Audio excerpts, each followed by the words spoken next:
Hello students, इस lecture में हम थ्योरी ऑफ सुपरपोजिशन अध्यारोपण के सिद्धांत को डिस्कस करेंगे। थ्योरी ऑफ सुपरपोजिशन कई जगहों पे यूज होता है। इलेक्ट्रोस्टैटिक्स और में भी इसका उपयोग किया जाता है। तो शुरू करते हैं। थ्योरी ऑफ सुपरपोजिशन और principle of superposition for electrostatic force in a system of charge. Charge के सिस्टम में थ्योरी ऑफ सुपरपोजिशन का यूज कैसे करते हैं? हिंदी में दिस इज यल। बहुल आवेशों के बीच बल, मतलब आपको बताते हैं। सपोज कई चार्ज पार्टिकल्स हैं, पॉइंट चार्ज हैं, Q1, Q2, Q3, Q4 and etc. so on Qn. Okay, and a charge here a charge Q.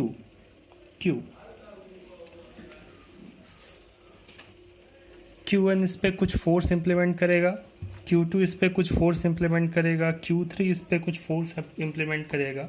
कैसा force? Electrostatic force. Coulomb law कहता है कि दो चार्ज पार्टिकल्स जिनके बीच की डिस्टेंस r है और उन चार्जेस की वैल्यू Q1 और Q2 है और ये कहें QA और QB है, तो उनके बीच लगने वाला force 1/4 pi epsilon not QA QB by r²। Okay, so these are the charges Q1, Q2, Q3, Q4 etc. so on Qn. Q1 Q पे कुछ फोर्स इम्प्लीमेंट करेगा, suppose this force is F1। Q2 Q पे कुछ force implement करेगा, suppose this is F2। इसी तरह Q3 भी करेगा, suppose this is F3। Q4 भी करेगा F4, Qn भी करेगा Fn। सब करेंगे। Q1 जो फोर्स करेगा F1, Q2 कितना फोर्स इम्प्लीमेंट करेगा F2। ऐसे ही चार्ज Qn कितना फोर्स इम्प्लीमेंट करेगा Fn। सबकी अपनी अपनी अलग अलग डायरेक्शन है। थ्योरी ऑफ सुपरपोजिशन ये कहता है, अध्यारोपण का सिद्धांत ये कहता है कि कोई फोर्स एक दूसरे को प्रभावित नहीं करता है।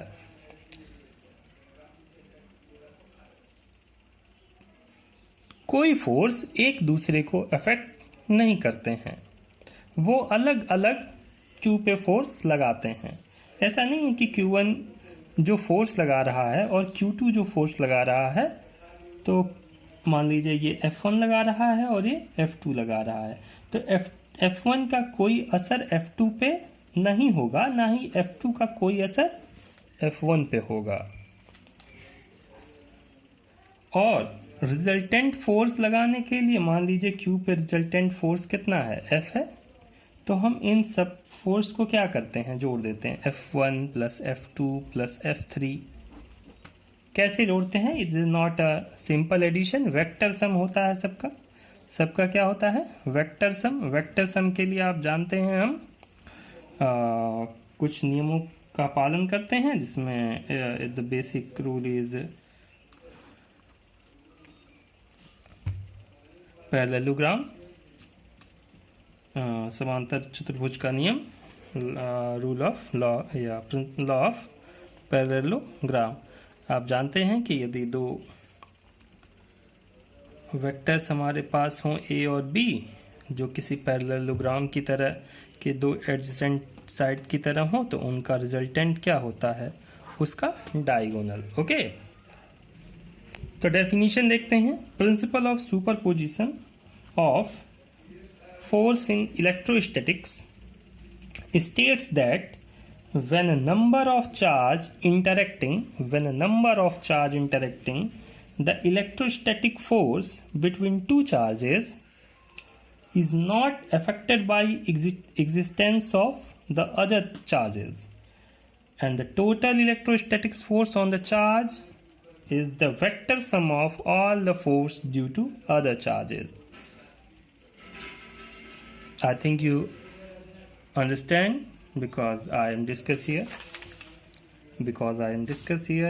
No one force are affected by any other forces, and the resultant are the vector sum of all the forces. Now in Hindi, किसी आवेश पर कई अन्य आवेशों द्वारा लगा स्थिर वैद्युत बल उन सभी आवेशों द्वारा लगाए गए बलों के सदिश योग के बराबर होता है। देखा आपने, जो उन आवेशों द्वारा अलग अलग लगाया गया है।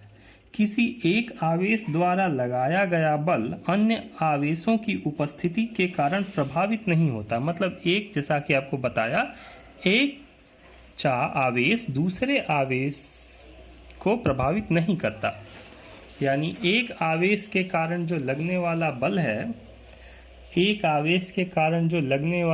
है, वो दूसरे आवेश से प्रभावित नहीं होता। मतलब F1 F2 से प्रभावित नहीं होगा, या ऐसा कहें F1 का ना F2 पे कोई असर है, ना F2 का F1 पे कोई असर है।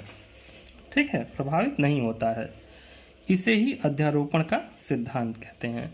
और रिजल्टेंट के लिए, परिणामी बल के लिए हम क्या करते हैं, जितने भी आवेश होते हैं उनके द्वारा लगाए गए बलों का योग निकाल लेते हैं। अब इसके लिए एक फॉर्मूला डिराइव करना पड़ता है, नॉर्मल। तो मान लीजिए there are 3 charges Q1, Q2 and Q3। सब कहाँ है?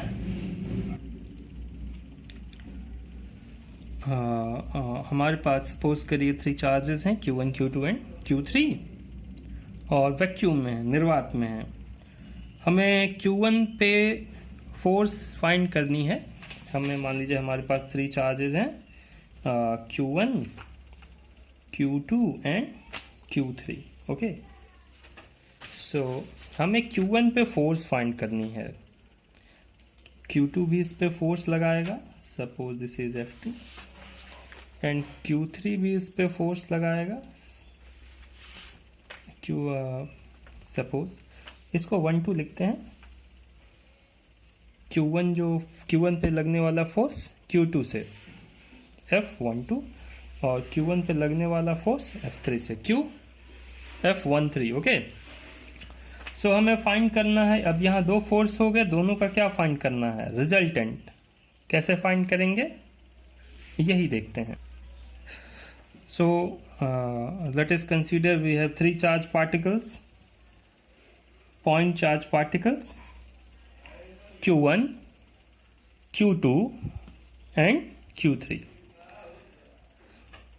Q1 का स्थिति सदिश पोजीशन वेक्टर R1, Q2 का स्थिति सदिश R2, और Q3 का स्थिति सदिश पोजीशन वेक्टर R3। ठीक है, ये और Q1 से Q2 की जो दूरी है उसको हम लिख रहे हैं वेक्टर R12 से, वेक्टर R12 से। ओके, या आप नॉर्मल भी लिख सकते हो, ऐसे भी लिख सकते हो कि Q1 से Q2 की डिस्टेंस है R12, और ये डायरेक्शन क्या है, और ये डायरेक्शन है R12 कैप,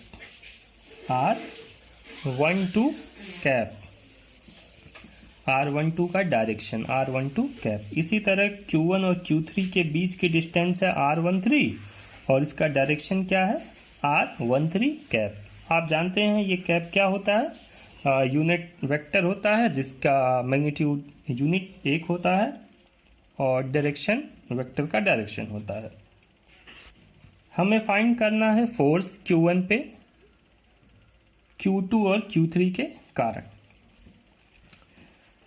कुलाम के रूल के अकॉर्डिंग आप जानते हैं कि Q2 Q1 पे जो फोर्स लगाएगा, यदि दोनों चार्ज सेम पोलरिटी के हैं, मतलब दोनों पॉजिटिव हैं जैसा कि हम मान सकते हैं, तो जो फोर्स होगा वो कैसा होगा, रिपल्सन का होगा। तो Q2 Q1 को अपोजिट डायरेक्शन में रिपेल करेगा, दूर भगाएगा। तो इसका डायरेक्शन क्या है, ये रहा। और ये फोर्स कितना है, F12, 1 पे लगने वाला फोर्स 2 के कारण F12। ठीक, इसी तरह 1 पे लगने वाला फोर्स 3 के कारण F13। दोनों सभी चार्जेस को सेम पोलरिटी का मानते हुए मान लेते हैं सभी चार्ज कैसे हैं, पॉजिटिव हैं। तो Q3 Q1 पे फोर्स लगाएगा कितना, F13, डायरेक्शन आप देख रहे हैं। तो पहले हम कैलकुलेट कर लेते हैं फोर्स कितने होंगे। F12 ये तो एक कांस्टेंट होता है 1/4 pi epsilon not.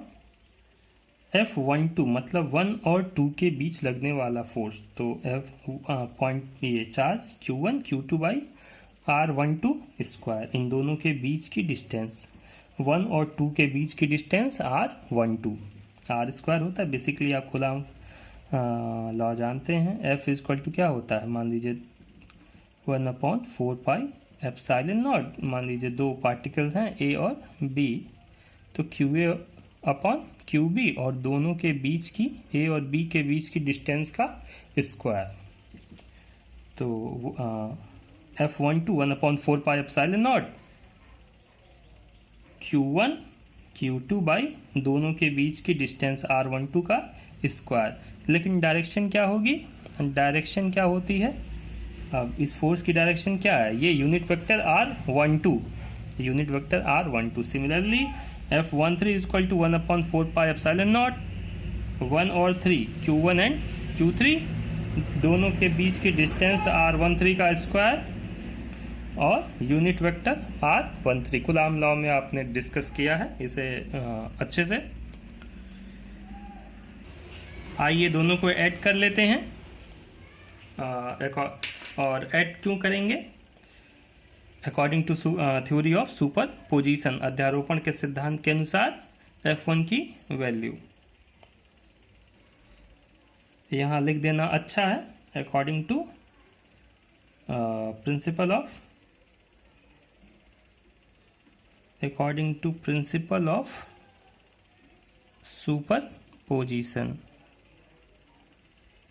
Okay, F1 is equal to F12 plus F13. Suppose the force acting on the Q1 is F1 is equal to F12 plus F13. तो F12 की वैल्यू यहां से रखे, ये रही F12 की वैल्यू और ये रही F13 की वैल्यू। आप देख रहे हो दोनों में कॉमन है 1/4 पाई एप्सिलॉन नॉट, दोनों में कॉमन है 1/4 पाई एप्सिलॉन नॉट। तो 1/4 पाई एप्सिलॉन नॉट को कॉमन कर लिए, हमारे पास क्या बचा, Q1 Q2 by R12 square, R12 unit vector, plus Q1 Q3 by R13 square unit vector R13। इसी तरीके से इसे जनरलाइज एक्सटेंड करते हैं। तो मान लीजिए हमारे पास n चार्ज पार्टिकल्स हैं, n चार्ज पार्टिकल हैं, तो F1 पे लगने वाला force F12, F13, F14, F15 and so on plus F1n। हर जगह 1 है, यहाँ भी 1 है, यहाँ भी 1 है, आगे भी यहाँ भी 1 है, क्योंकि फोर्स किस पे लग रहा है, 1 पे लग रहा है। किसके कारण, 2 के कारण, 3 के कारण, 4 के कारण और ऐसे ही Qn के कारण। तो सब में होगा F12 की value 1/4 pi epsilon not Q1 Q2 by R12 square, F13 की वैल्यू ये constant Q1 Q3 by R13 square. ऐसे ही जब आप F1n के बारे में पढ़ेंगे तो कांस्टेंट होगा हर जगह। फोर्स किसके किसके बीच में, Q1 और Qn के बीच में, Q1 और Qn के बीच में, उनके बीच की डिस्टेंस मान लेते हैं R1n है। तो R1n स्क्वायर किस डायरेक्शन में, यूनिट वेक्टर R1n के डायरेक्शन में।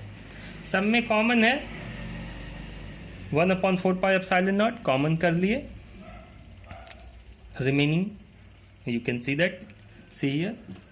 So here F1 आप देख रहे हो सब में कॉमन क्या है, Q1 Q1 Q1, सब में कॉमन है Q1, तो हमने Q1 भी बाहर कर लिया, तो Q1 upon 4 pi epsilon not, यहाँ बचा Q2 by R12 square, R12 unit vector, Q3 by R13 square, R13 unit vector and so on, Qn by R1n square unit vector R1n। ये हमारा कॉमन टर्म। आप देख रहे हो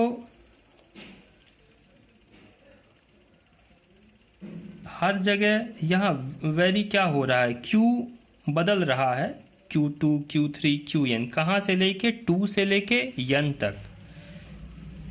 तो इसको Q को जनरलाइज कर देते हैं, I लिख देते हैं। I बदलेगा कहाँ से लेके 2 से लेके n तक, I बदलेगा 2 से लेके n तक, और यहाँ 2 है तो नीचे भी 2 है, यहाँ 3 है तो नीचे भी 3 है,